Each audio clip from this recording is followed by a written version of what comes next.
Greve dos professores, comportamento dos alunos. Entenda como a paralisação afeta o ensino no Paraná. Você sabia que trabalhar recebendo seguro-desemprego é crime? Trabalho após a aposentadoria, por necessidade ou por prazer? Doação de sangue, como atrair doadores neste inverno? Mesmo após a regulamentação da PEC das domésticas, apenas 15% trabalha com carteira assinada. Intercâmbio, os desafios para se aprender um novo idioma. Está no ar o Opete Cidade.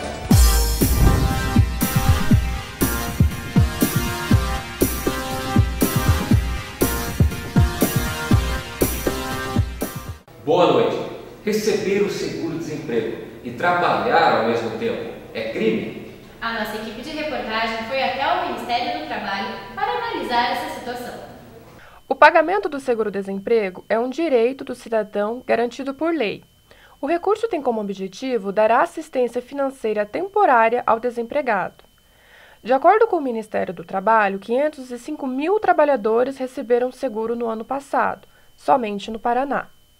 De janeiro a março deste ano, foram 80 mil pessoas. Todos os trabalhadores que tenham a sua demissão ocorrida sem motivo, ou seja, que não seja uma dispensa por justa causa, e que estejam trabalhando na formalidade, com vínculo formal, ou que seja um pescador artesanal no período do defeso de algumas espécies, ou ainda trabalhador doméstico, desde que haja o recolhimento fundo de garantia, tem direito desde que cumprir o período de exigência, que são 18 meses de trabalho.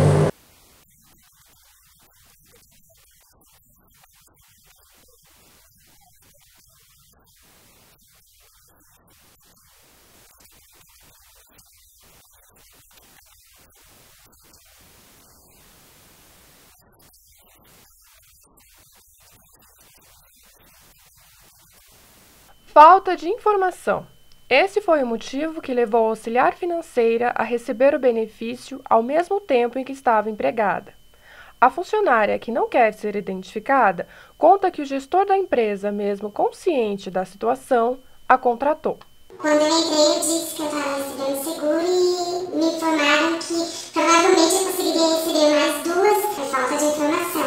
Eu não sabia, não imaginava. Achei que eles pudessem me falar quando me contratassem, mas não me falaram nada. O empresário que ajudar o empregado a fraudar o seguro-desemprego pode ser responsabilizado.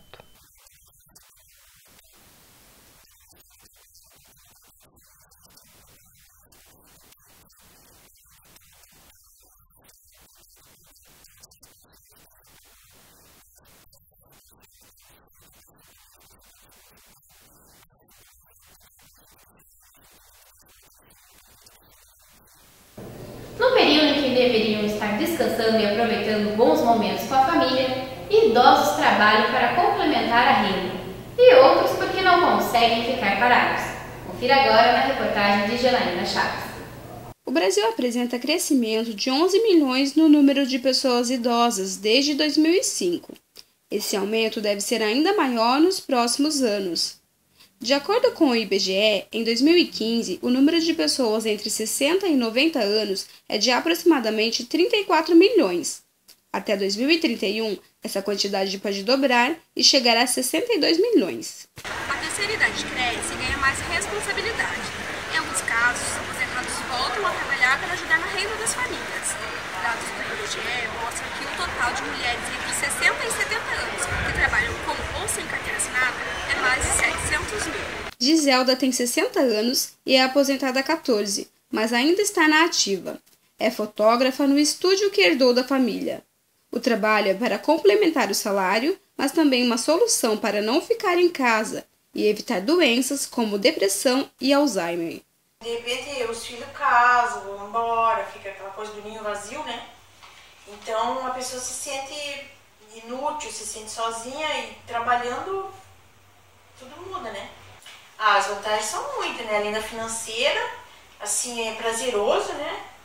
E você tá sempre em contato com pessoas, então eu acho ótimo. Soraya de Almeida, de 76 anos, já é aposentada, mas continua trabalhando. É cobradora de ônibus há 18 anos em uma empresa de transporte coletivo em Curitiba. A busca por uma vida melhor é o incentivo para enfrentar 6 horas de jornada por dia. Ajuda porque eles têm família para criar, tudo trabalho, mas o que eles fazem também gasta muito, né? E eles não têm o que eu tenho, né? Que o meu já é registrado, deles não. Então eu ajudo do meu pequeno ordenado que eu ganho, eu ajudo eles, né? Eu sou aquela mãe coruja, mãe que tem amor pela família. De acordo com esta consultora de RH, há empresas interessadas no trabalhador da terceira idade para ocupar cargos específicos. Normalmente, o número maior de vagas para pessoas já aposentadas, né, ou assim com uma idade um pouquinho mais avançada, normalmente é no varejo, que são lojas, supermercados, é mais esse segmento que aparece. Apesar das dificuldades para lidar com a tecnologia, os idosos são mais responsáveis e ficam por mais tempo nas vagas. São as pessoas, inclusive, que têm mais estabilidade em empregos, elas são mais responsáveis do que o jovem, a gente sente. Até pela própria dificuldade que elas têm de conseguir a oportunidade, né? Então eu acredito que seja esse o fator. E o jovem é o contrário, ele tem mais campo, ele tem mais facilidade, né? E agora vamos saber qual é a situação do trânsito com o repórter Pedro Lima. Pedro, é com você.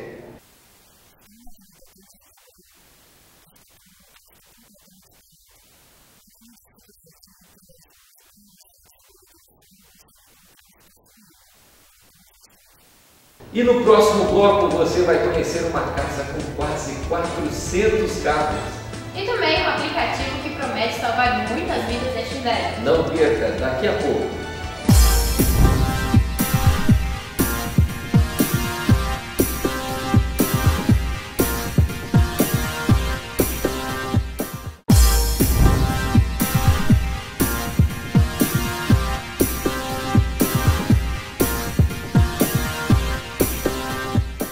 Após 3 anos tramitando na Câmara e no Senado, foi aprovada a lei que regulamenta a PEC das domésticas. O texto que garante 16 direitos segue para a sanção da presidenta Dilma. Confira agora na reportagem de Pedro Lima. Os senadores regulamentaram a emenda constitucional número 72, que foi promulgada em abril de 2013. Desde então, os parlamentares discutem o texto.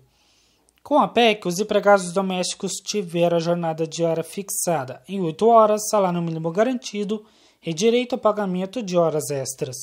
Alguns desses benefícios não estavam previstos por lei. Com a emenda 73, que foi a da emenda da PEC das domésticas, o que aconteceu? As empregadas domésticas, anteriormente, na Constituição, em 88, eles não foram dados todos os direitos aos trabalhadores, às empregadas domésticas, que foi uma falha do Constituinte originário e que essa falha foi agora corrigida pelo Constituinte derivado, que aumentou os direitos, passou aos direitos, dar os mesmos direitos ao trabalhador comum às empregadas domésticas, que é ter fundo de garantia, ter acesso à previdência, ter seguro-desemprego, seguro-família, então passou a ter jornada de trabalho, que antes não tinha, hora extra, que não tinha, aviso prévio, 13º. Então, esses são os direitos que elas passaram a ter após a promulgação da emenda constitucional. Outra novidade é o que o empregador poderá deduzir os gastos do trabalhador doméstico do imposto de renda. A multa de 40% nas demissões sem justa causa será substituída pelo pagamento mensal de 3,2% do salário. De acordo com esse advogado, as regras devem mudar a forma de contratação e o relacionamento entre o empregado e o patrão. Eu acredito que já mudou. Depois da aprovação da emenda constitucional 72, que aumentou os direitos das empregadas domésticas, já teve um aumento na procura nas escolas de período integral, justamente para as famílias tirarem os filhos que estavam em casa, colocando para ficar o dia inteiro na escola, para justamente não terem empregadas domésticas em casa. Isso é porque, por conta do alarde que fizeram, que ia aumentar demasiadamente os valores a serem gastos com os direitos das empregadas domésticas. Mas eu acredito que agora que já estão sendo ajustados, foram feitos os ajustes, foram feitas as planilhas demonstrando que não há esse gasto excessivo, agora eu acho que agora tende a voltar ao normal as contratações das empregadas domésticas. Eulália, que há 35 anos trabalha como doméstica, garante que a PEC chegou para valorizar o trabalho. Antes me sentia discriminada por não ter o mesmo direito que os outros trabalhadores. Hoje, a classe de domésticas tem os nossos direitos, amparados pela nova lei. Temos horário para entrar, sair, fundo de garantia e sentimos valorizada hoje. O texto aprovado pelo Senado segue para a sanção da presidente Dilma, com alguns pontos que contrariam o governo. É o caso do valor da contribuição pago pelo patrão ao INSS, que passa de 12% a 8%. Durante o inverno, o número de doadores de sangue cai em média 40%. Para tentar resolver este problema, o EMEPAR está usando algumas estratégias. A novidade é o aplicativo Hemogram. E quem vai trazer mais informações para a gente sobre este aplicativo é a repórter Regiane Ferreira, que está neste momento lá na frente do EMEPAR. Por enquanto, o aplicativo está disponível somente para celulares Android. Quem baixá-lo poderá solicitar doações para um parente ou amigo. Além disso, o Hemogram notifica os usuários da baixa quantidade de bolsas em estoque e os tipos e locais que estão em falta. O aplicativo é mais uma estratégia para garantir o abastecimento nos períodos mais críticos, como férias escolares, dias de semana e feriados. O aplicativo pode ser baixado gratuitamente e quem quiser doar sangue pode vir até o EMEPAR, que fica na rua João Prosdóximo, Alto da 15. Regiane Ferreira para o OPET Cidade. E agora recebemos aqui nos estúdios Thaís Rafaela, nossa repórter do esporte. Ela vai trazer as novidades sobre os times aqui do Paraná, situação de cada um no Campeonato Brasileiro. Boa noite, Thaís. Boa noite, Leonardo. Boa noite, Débora. Nesse momento estamos vivendo extremidades no nosso Campeonato Brasileiro. O Paraná e o Coritiba pela Série A, o Paraná pela Série B, estão ocupando a 18ª vaga. Já o Atlético assume a ponta da tabela com seus 15 pontos conquistados. O Atlético jogou no sábado, às 22 horas, acabou vencendo o time do Vasco pelo placar de 2-0. Quem fez os gols foi o Nicão, pelo gol de pênalti, e o Ítalo ali aos 46 do segundo tempo. E no domingo, o Coritiba foi derrotado pelo time do Internacional, também pelo placar de 2-0. Aos 25 do segundo tempo, o Vitinho abriu o placar com um belo chute de fora da área e Nilmar encerrou mandando um chute para as redes após um rebote do goleiro Bruno. Com esse resultado, o Coritiba se mantém na zona de rebaixamento. O próximo confronto será no sábado, às 16 horas, contra o Flamengo no Couto Pereira. E agora então, Thaís, para finalizar, fala qual é a situação do Paraná Clube na Série B. O Paraná vem se complicando cada vez mais. Sofreu mais uma derrota para o time do Paysandu pelo placar de 2-1. Os gols foram feitos por Leandro Cearense aos 10 minutos do segundo tempo. Marcos Paraná conseguiu empatar para o time do Paraná e Ailon ampliou para o time do Paysandu. Com esse resultado, o Paraná ocupa a 18ª colocação e enfrenta o Luverdense nesta terça-feira às 19h30. Thaís, muito obrigada pela sua participação e até a próxima rodada. O sonho de muita gente é ter um carro. Agora você já imaginou ter uma coleção deles? Um de cada cor, ano, modelo? Pois é, o Gilberto ele conseguiu realizar esse sonho. Mas peraí, a gente não está falando de carro de verdade não, e sim de miniaturas. Ter dezenas de carros e não se preocupar com IPVA, licenciamento ou gastos com oficina, Gilberto realizou este sonho, só que em miniaturas. Uma coleção que começou como brincadeira e hoje virou fonte de renda. Gilberto, o que te levou a colecionar tantos carrinhos? O que te influenciou a princípio? Então, é a oportunidade de você ter na prateleira de casa, numa estante, alguns carros que provavelmente você não consegue ter na garagem da sua casa. Há 15 anos, Gilberto comprou um carrão, um Jaguar azul. A brincadeira de colecionar miniaturas continuou ao longo do tempo. Todos os meses ele investe de 20 a 350 reais para comprar novos modelos. Os brinquedos ficam protegidos da poeira em estantes com portas de vidro e organizados por modelo e ano de fabricação. Cada um tem uma história para contar. Como todo colecionador, Gilberto tem um carro que é o seu preferido. Dentre a coleção de cerca de 400 carrinhos, Gilberto tem um que é em especial. É uma Opala de 76. Os cuidados que você tem com os carrinhos, você mesmo faz a manutenção deles, limpeza, tem alguém? Então, assim, eu coloco todos na base expositora, na estante, que tem um acrílico, não entra pó. Normalmente eu não deixo assim por cima, é só o que falta parafusar, mas umas duas prateleiras ali que eu vou colocar o restante. Então, mas eu deixo desfitadinho e sempre um paninho com um álcool assim, não dá muita manutenção.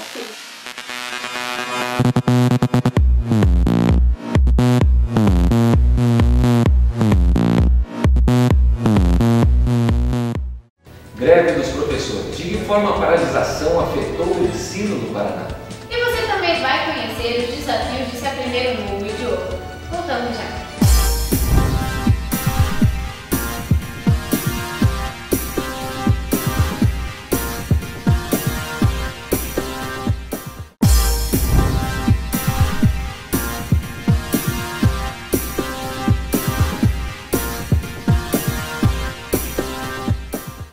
A greve dos professores, que ocorreu nos meses de março, abril e maio desse ano, alterou a rotina dos estudantes. Aqueles que estão em preparação para o vestibular foram os mais afetados.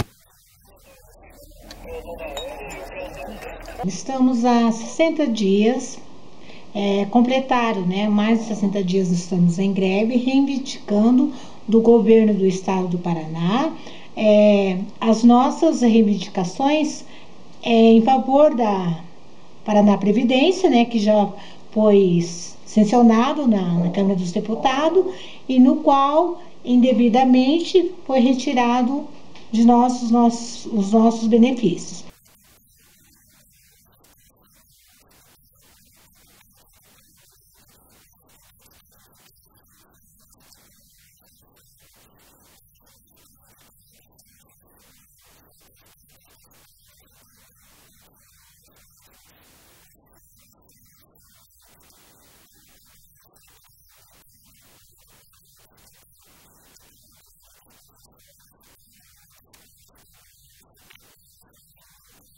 Minha rotina começa às 8, faço o que devo fazer em casa, e já começo a pegar os livros para começar a estudar, meto a cara nos livros, porque sabemos também que é o terceiro ano, último ano de vestibular, Enem, e precisamos, já que não tem escola, precisamos se meter em casa, começar a estudar em casa, e o meu dia é muito corrido por esse trabalho, tento me esforço o máximo para tentar estudar em casa, porque esse ano é ano de vestibular, nem como eu disse, e eu pretendo fazer alguma faculdade, e essa greve dos professores tem me afetado sim, porque pelo fato, a gente estar ali presente na sala de aula, é bem diferente do que a gente estar em casa estudando, e tem me afetado sim, pelo motivo de ser o último ano, eu acho que precisamos mais estar na escola mesmo, fazer o quê,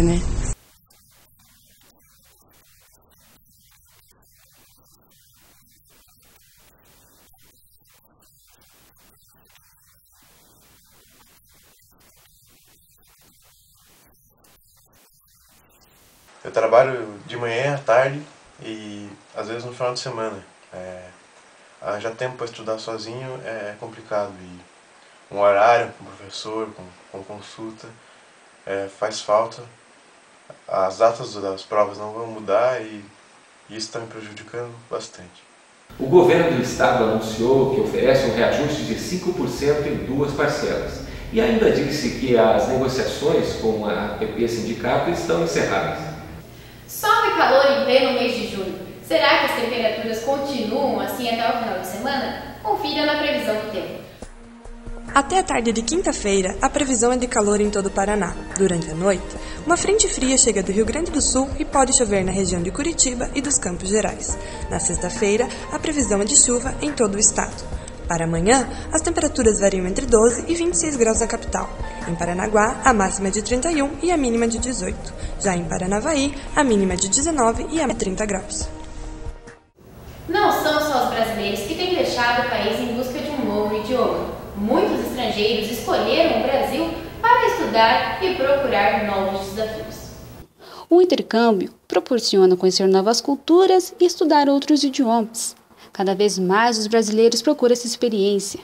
Em 10 anos, o número de pessoas que saíram do país para estudar fora aumentou 500% de acordo com a Associação Brasileira de Organizações de Viagens Educacionais e Culturais.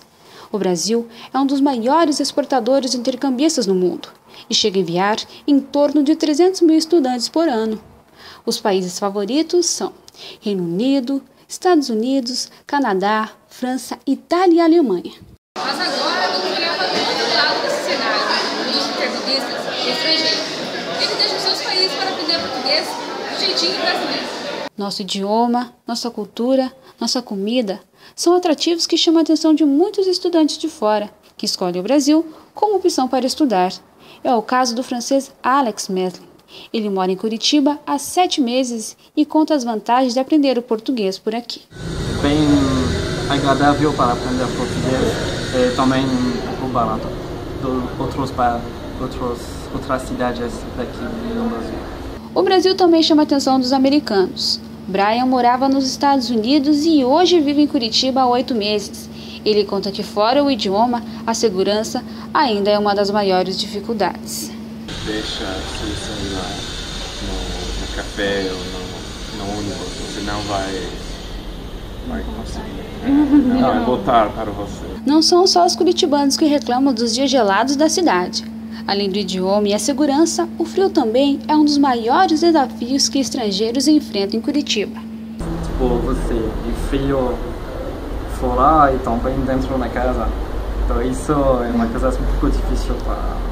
Alex e Brian, além de deixar os seus países para conhecer e aprender mais sobre o Brasil, ambos têm algo em comum.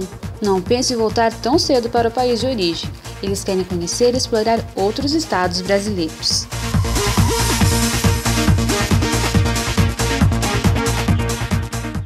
A 1 hora do centro de Curitiba fica o lugar onde é possível voltar no tempo e provar delícias preparadas por imigrantes italianos.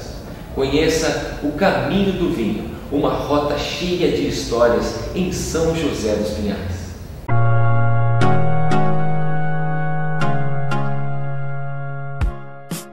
Que tal passar uma tarde em uma ampla área de lazer, andar a cavalo e saborear guloseimas com gostinho de casa de vó?